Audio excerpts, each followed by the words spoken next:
How's it going? In this video, I'm going to help you meet your 2019 goals. We're going to look at some key numbers, run them backwards, figure out how we get to those goals before the 2019 Amazon Christmas deadline for shipping in materials. So let's get into it. I'm going to take you with me. Let's do it.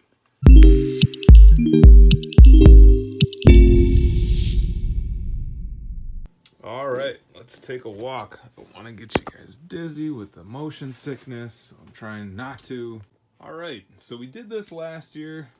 What you're looking at is here's what my goal is. My goal is 800,000. It's kind of arbitrary because I didn't actually set a goal this year. I just chose a number that was double my current revenue of $397,000. What I have is I have something called the September rule, and that basically means from January to September, that revenue, whatever it's equal to, is going to double October through December, because that's what's happened for me for the last 2 years. So the key number for me is actually going to come in when I gain another 203,000, and I'll probably have a video on that shortly. Some of you may be able to guess what I'm referring to, but I'm freaking excited. Anyways, enough about that. So once you know what your goals are, you can open up your Amazon seller, as you just saw, get your current ordered products by dropping down here, going to year to date. And the way that I got there was up at reports, I believe it is, and I went to business reports here. Trying not to get my store name. It makes it a whole lot easier to edit these videos. Anyways, so we got the 397, we got the goal, so we got the 397 in there, we got the goal revenue in there, and then we also pulled our average sale per unit, which is over here to the right. Now, I don't expect that to hold true through Q4. I'm guessing that's going to drop a little bit to maybe like 33. So I'm being a little conservative with the numbers that I'm using.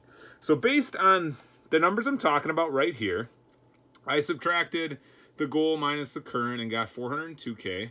And what that meant is I needed 10,000 some units, because I took the revenue to go divided by the average sale per unit to get that number. And then I'm estimating that there's 10 weeks to go. Again, Amazon hasn't announced this, but last year it was December 5th. The year before that it was December 1st. So I'm going with 10 weeks because right now we're sitting on September 20th. This video will actually come out on September 23rd, so maybe I'll do it from there. Let's pretend it's 23rd, which again, it probably is if you're watching this. The 30th, the 7th is 2, 3, 4, 5, 6 is November 4th, 7, 8, 9, 10. So you're looking at December 2nd. So we'll say that's the deadline. But the idea between the deadline is if you get your products to Amazon's warehouse by that deadline, they will be ready for Christmas. It doesn't hold true. It's just a guideline, but it's something that I've obeyed the last 2 years. Anyways, getting back to the calculation. So you now have the per week. And then I also did something new this year, and I did something inventory cost-wise. Again, these are all estimates. None of them are hard and fast, but basically what I used is half of my average sale per unit as that number, okay? So basically I'm going to need to come up with 20 grand to purchase in products, but I'm actually going to have quite a bit more. Anyways, another story for another time. Now, I did something also new this year, and I went into Inventory Lab, and I went up to the Inventory tab, and I looked at my total in-stock items that I have right now, and that is actually 233, or 2930 is 2,933. So I took that 2,933, and then I subtracted the 10,000 that was originally coming up by that 2,933, and I came out with 7,223. Which again, if there's 10 weeks left, averages to 722. So as you can see, that's a pretty big difference, 722 to 1015. And so that inventory cost is a little less. But again, I'm figuring that average sale per unit not going to hold up. It's actually going to drop a little bit. So I'm going to go with 8,500 units. Okay, it's just an estimate, it's just a number based on what I'm seeing up here. And so I would like to send in 850 units a week. at an inventory cost of $7K. Now, do note you are going to have other charges such as supplies if you use VAs, if you use a prep and pack.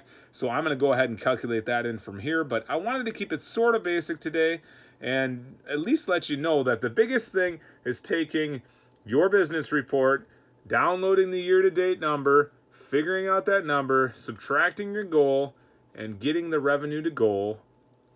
They're getting the revenue to go. And then by using your average sale per unit, calculating the units to go. So I hope you found this helpful. If you did, please give me a thumbs up. And if you have any questions at all, besides financial advice, because this is not financial advice, please contact your accountant. Please let me know.